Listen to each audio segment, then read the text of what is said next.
Namaskar, good evening. You are watching Rajya Sabha television. I am Smriti Rastogi with News Tonight. Let's begin the bulletin with the top headlines.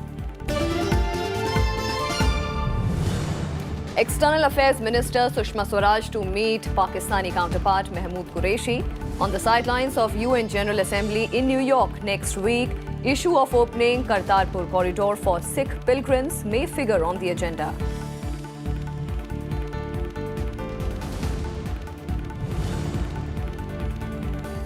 Prime Minister Narendra Modi takes the metro to reach function to lay foundation stone for International Convention and Expo Centre.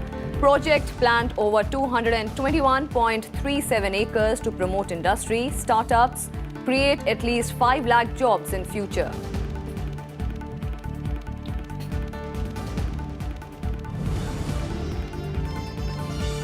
India has made far-reaching policy changes to ensure ease of business, says Vice President M. Venkaiah Naidu in his address to the Prahova Chamber of Commerce and Industries in Romania.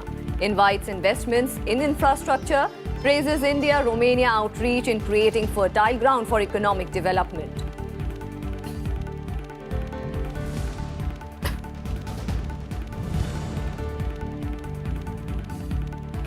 Government raises interest rates on Public Provident Fund from existing 7.6% to 8%. Interest rate for Senior Citizen Savings Scheme raised to 8.7%. Revised rates to apply from 1st of October 2018 to December 31st, 2018.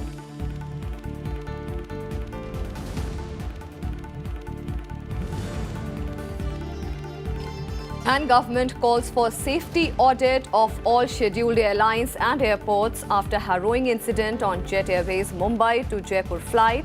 Passengers suffer nose and ear bleed after crew forget to turn on the switch that controls cabin air pressure.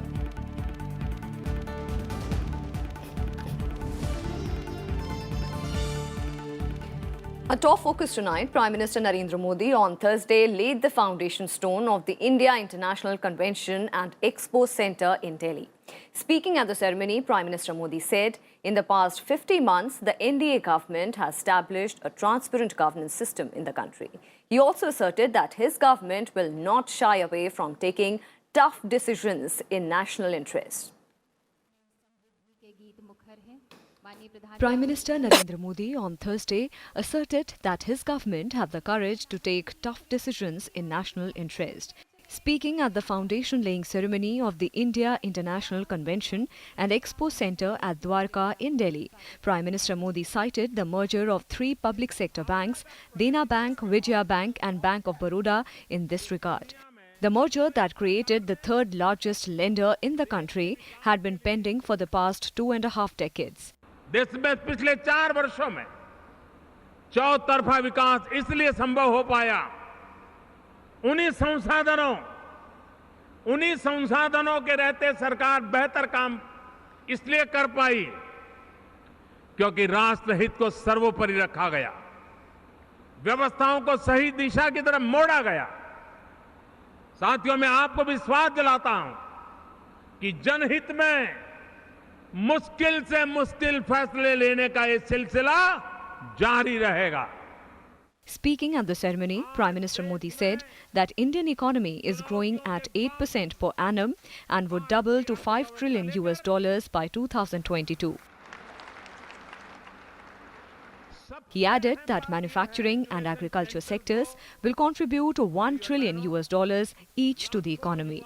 The Prime Minister also said massive employment generation is underway in IT and retail sectors. देश के IT sector में भी रोजगार निर्माण में जबरदस्त वृद्धि देखने को मिल रही है. रिटेल के क्षेत्र में अभूतपूर्व अवसर बन रहे हैं. अकेला ई-कॉमर्स सेक्टर ही $50 अरब से अधिक का रेवेन्यू जनरेट कर रहा है. जितना ये व्यापक हो रहा है उतना ही अधिक रोजगार भी दे पा रहा है. Prime Minister Modi said his government is working to provide world-class infrastructure and enable ease of doing business in the country. He further said the convention centre will have state-of-the-art facilities and will give a boost to startups and industry. Startup के लिए सबसे बड़ी समस्या अपने ideas को निवेशकों तक पहुंचाने की होती है। देश के इनोवेटिव यूथ के लिए ये बहुत बड़ा प्लेटफॉर्म बनेगा, जहां आइडिया और इनोवेशन की चर्चा से लेकर फंडिंग और ब्रांडिंग की मार्केटिंग तक आसानी से की जा सकेगी। Earlier, Prime Minister Modi took the Airport Express Metro from Dholakua to Dwarka to reach the venue to avoid traffic jams due to VVIP movement. Built to seat 10,000 people, the state-of-the-art exhibition cum convention centre will be among the top 3 in Asia and top 5 in the world for its seating capacity. The centre is being built on 221 acres at an estimated cost of 25,700 crore rupees. Panchanan Mishra's report for Rajya Sabha TV. And Prime Minister Narendra Modi on Thursday interacted with ASHA workers from across the country. The group of 90 representatives thanked him for the recent announcement to increase their incentives and insurance cover. Prime Minister Modi also encouraged ASHA workers to work in coordination with other government agencies to improve the quality of life in villages. Appreciating the skill and dedication of ASHA workers, he recalled that Bill and Melinda Gates had praised their efforts towards eradication of diseases like Kala-Azar. Accredited social health workers, or ASHA, are health workers instituted by the Union Health and Family Welfare Ministry as a part of the National Rural Health Mission.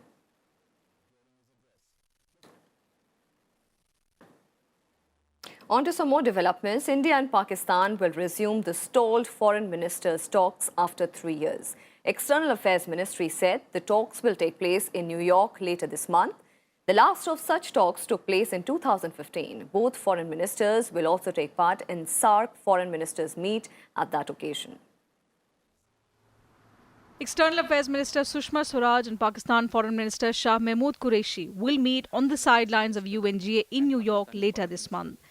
A decision to this effect was taken in Cabinet Committee on Security on Wednesday after a formal request was received from Pakistan Prime Minister Imran Khan and Foreign Minister Shah Mahmood Qureshi on 17 September. I can confirm that on the request of the Pakistani side, a meeting between External Affairs Minister and Pakistani Foreign Minister will take place on the sidelines of the United Nations General Assembly at a mutually convenient date and time.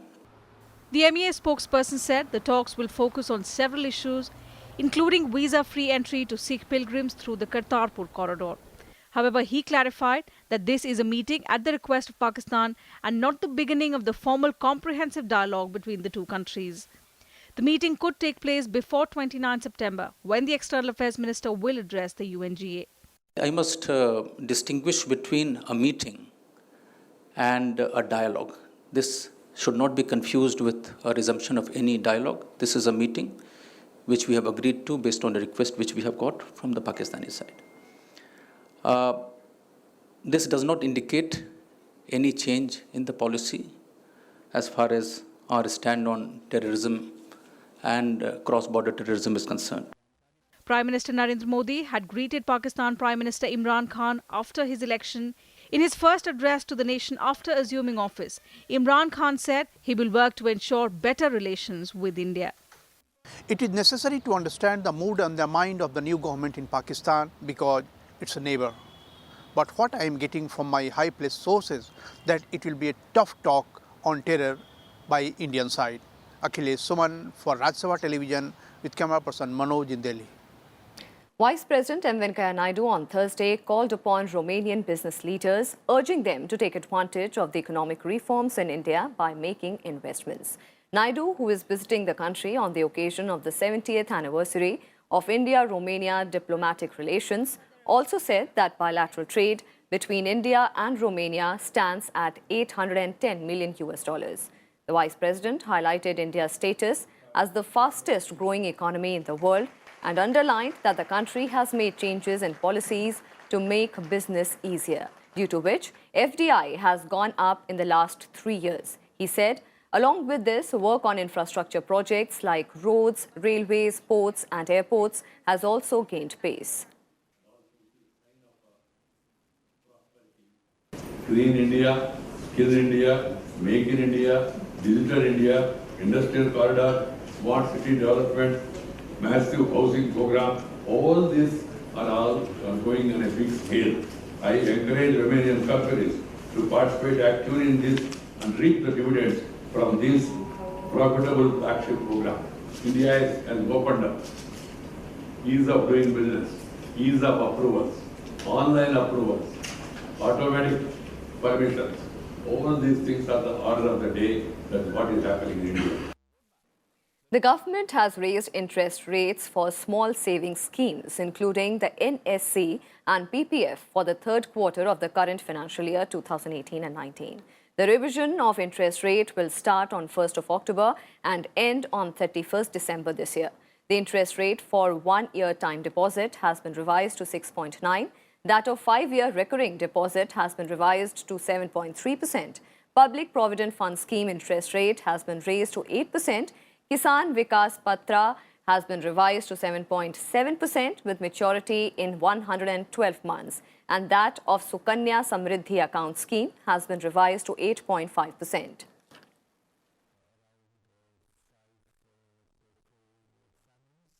And some more news. Civil Aviation Minister Suresh Prabhu has ordered a safety audit of all scheduled airlines and airports to ensure safety of passengers on board. Suresh Prabhu has directed officials to prepare a comprehensive safety audit plan, including assessment of safety parameters of all scheduled airlines, aerodromes, flying training schools and MROs immediately. The minister has asked officials to submit the report within 30 days. The move comes on a day when a Jet Airways flight from Mumbai to Jaipur was turned back midway after 30 out of 166 passengers suffered nasal and ear bleeding. This as the crew forgot to select a switch that helps maintain cabin air pressure during takeoff. The Civil Aviation Ministry has also ordered an inquiry into the Jet Airways flight incident.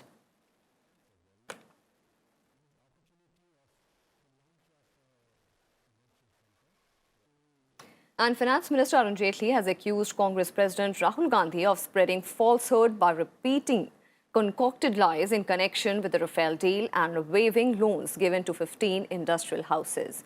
In a Facebook post, the Finance Minister replied to Rahul Gandhi's charges made during his political rallies, saying not a single rupee of any debtor has been waived by the BJP government. He said loans to the country's 12 defaulters were given out prior to 2014, and it was only the present government that was making recoveries. The Finance Minister added that defaulters are losing their companies and assets as they are being auctioned to recover dues.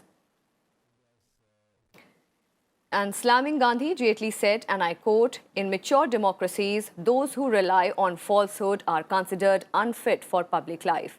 Many have been banished from political activity because they were caught lying. But this rule obviously can't apply to a dynastic organization like Congress Party.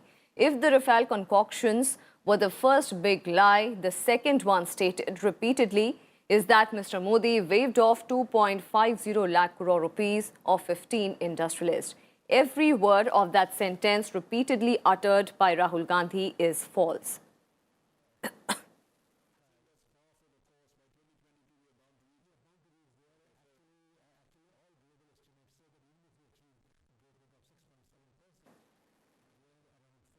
And the Supreme Court has asked the Bihar police to investigate former Minister Manju Verma and her husband Chandrasekhar Verma in connection with the recovery of the huge quantity of ammunition from them. Verma had to resign as the Minister of Social Welfare from the Bihar government in the wake of the Muzaffarpur shelter home sexual abuse case. The apex court's order came after it perused the CBI status report into the investigation to the case in which it said that Chandrasekhar Verma and his wife have been in possession of illegal ammunition in large quantity. The bench said that the investigation seems to be going in the right direction and also asked the Income Tax Department to look into the assets of the NGO which was running the shelter home and its owner Brajesh Thakur. The court also asked the state government to file an affidavit on shifting 8 girls from the shelter home. It also directed the CBI to file its next status report on the probe into the case within 4 weeks.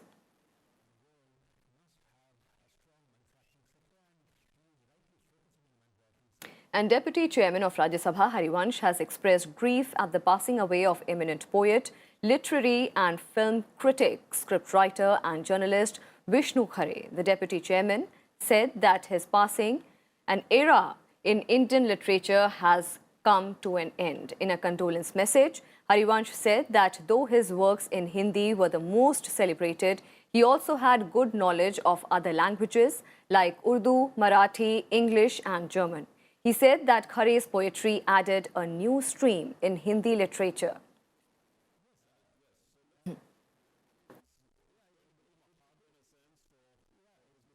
And winners of the National Youth Parliament competition were awarded in a function organized by the Ministry of Parliamentary Affairs on Thursday. Speaking at the event, Minister of State for Parliamentary Affairs Arun Meghwal stressed on the importance of good oratorial skills in the Parliament. The winning team of the National Youth Parliament competition on Thursday showed how Parliament functions. Arun Meghwal, Minister of State for Parliamentary Affairs, was the chief guest at the function. तो 2 minute की बात कभी-कभी लोकसभा में बहुत महत्वपूर्ण होती है। इसलिए तो पक्ष के लोग भी बोले, विपक्ष के लोग भी बोले। आज मुझे लगा कि जिस तरह से ये धारदार भाषण दे रहे थे, तो मुझे सुषमा स्वराज की भी याद आ गई कि इनमें भी इन प्रतिभाओं में भी जो ये प्रतिभाएं यहाँ बैठी हैं, चाहे पक्ष की और विपक्ष की हो, इसमें सुषमा स्वराज बनने की क्षमता है। In his speech, the minister emphasized the importance of oratory in Parliament. He gave the examples of late Prime Minister Atal Bihari Vajpayee and Union Minister Sushma Swaraj. मैं रिक्वेस्ट करना चाहूँगा पार्लियामेंट्री मिनिस्ट्री से कि ऐसे प्रोग्रामों का आयोजन जो है वो आगे भी करते रहें, क्योंकि ऐसे प्रोग्रामों के अंदर ही हमारे अच्छे जो लीडर हैं वो तो बन के निकलेंगे ही, इसके साथ साथ हमारे बच्चों को सेल्फ रिस्ट्रेन, सेल्फ कॉन्फिडेंस और म्यूचुअल कोऑपरेशन की बातें जो हैं वो सीखने को मिलती हैं। The Ministry of Parliamentary Affairs organizes the event every year in order to inculcate the feeling of democracy amongst the youth. Aruna Thakur's report for Rajya Sabha TV. And now the international developments. On the last day of the Korean summit, North Korean leader Kim Jong-un and South Korean President Moon Jae-in visited the highest peak on the Korean peninsula, which is considered the spiritual birthplace of the Korean people. The summit ended on a high note as Kim expressed his desire for complete denuclearization of the country, a move welcomed by the United States. The much-awaited summit between North and South Korea ended on Thursday with South Korean President Moon Jae-in making a big announcement. He said both sides had agreed to turn the Korean peninsula into a land of peace without the threat of nuclear weapons. 가능한 한 빠른 시기에 완전한 비핵화를 끝내고 경제 발전에 집중하고 싶다는 희망을, 또한 김정은 위원장은 비핵화 과정의 빠른 진행을 위해 폼페이오 장관의 방북과 트럼프 대통령과의 2차 북미 정상회담이 조속히 열리기를 희망한다는 뜻을. In the Pyongyang joint declaration, North Korean leader Kim Jong-un had also said he will permanently dismantle the country's key missile facilities if the United States of America takes corresponding measures. 남과 북은 처음으로 비핵화 방안도 합의했습니다. 매우 의미 있는 성과입니다. 북측은 동창리 엔진 시험장과 미사일 발사대를 유관국의 전문가들의 참여하에 영구적으로 폐쇄하기로 했습니다.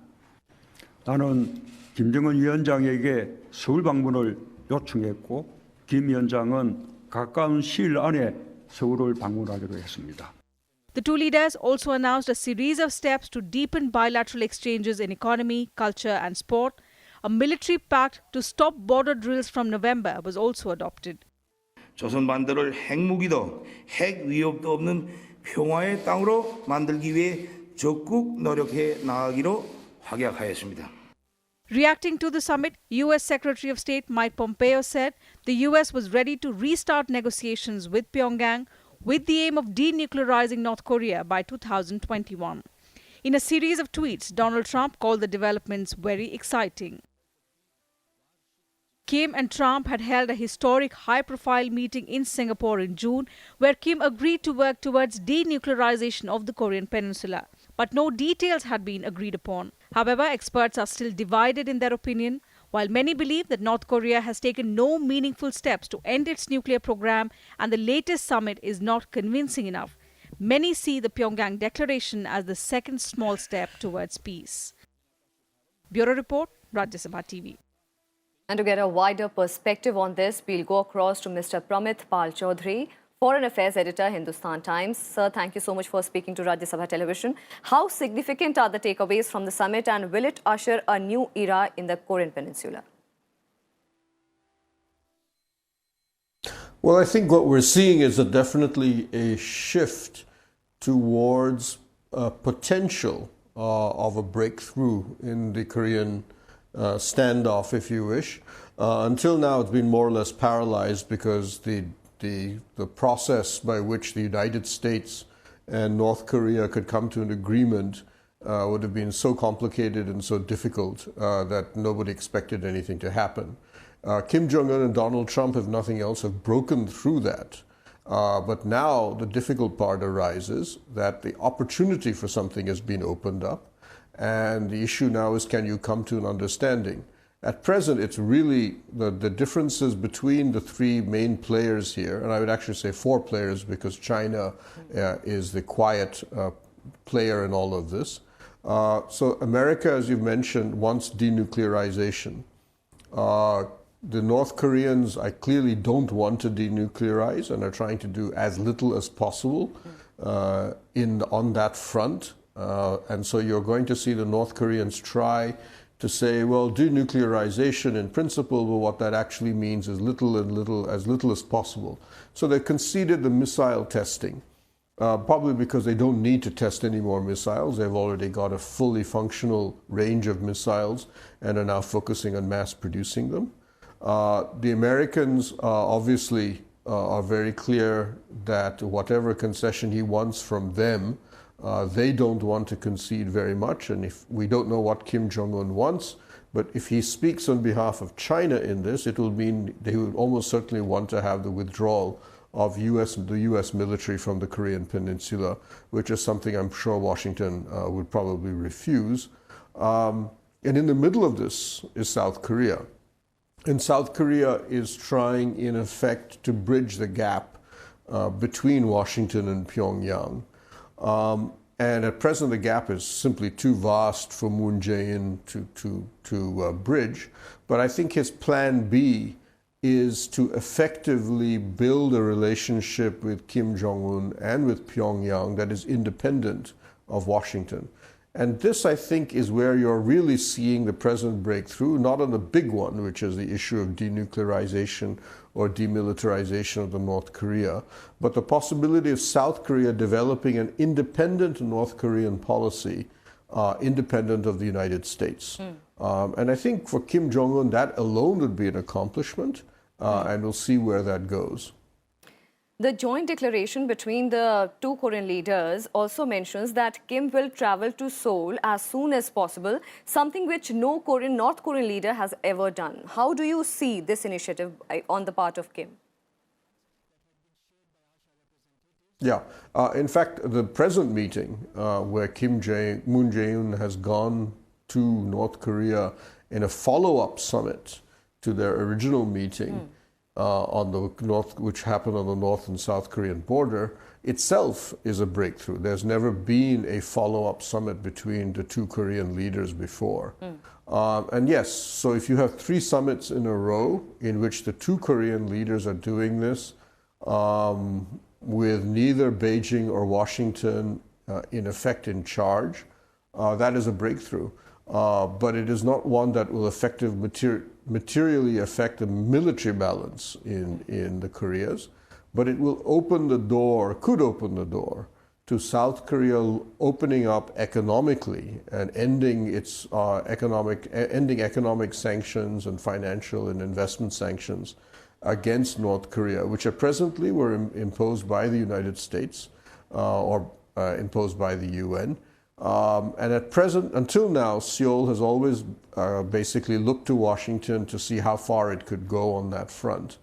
Now we may be moving to the point where Moon Jae-in might actually announce that if the third summit goes well, that South Korea will go ahead anyway with its economic lifting of sanctions with North Korea, irrespective of what the United States does. That would be an enormous change because it would indicate a very sudden weakening of the alliance between South Korea and the United States, which is something both China and North Korea would not be unhappy with. At present, that's as far as I could potentially see the present diplomacy going. As I said, on the military front, I don't see any major shift. But on the economic front, we could be seeing something like that. Thank you so much, Mr. Chaudhury, for joining us and helping us understand in detail this Korean summit between North Korean leader Kim Jong-un and South Korean President Moon Jae-in. Moving on to some other developments, Japanese Prime Minister Shinzo Abe won re-election as leader of his ruling party. Abe, who surged back to power in 2012, defeated former Defense Minister Shigeru Ishiba in the Liberal Democratic Party leadership election. Abe secured 553 votes from lawmakers and party members against 254 votes won by Ishiba. The win also set Abe on the course of becoming Japan's longest-serving premier. If Abe stays in office through November 2019, he will have exceeded the 2,886 days marked by Taro Katsura in the early 20th century.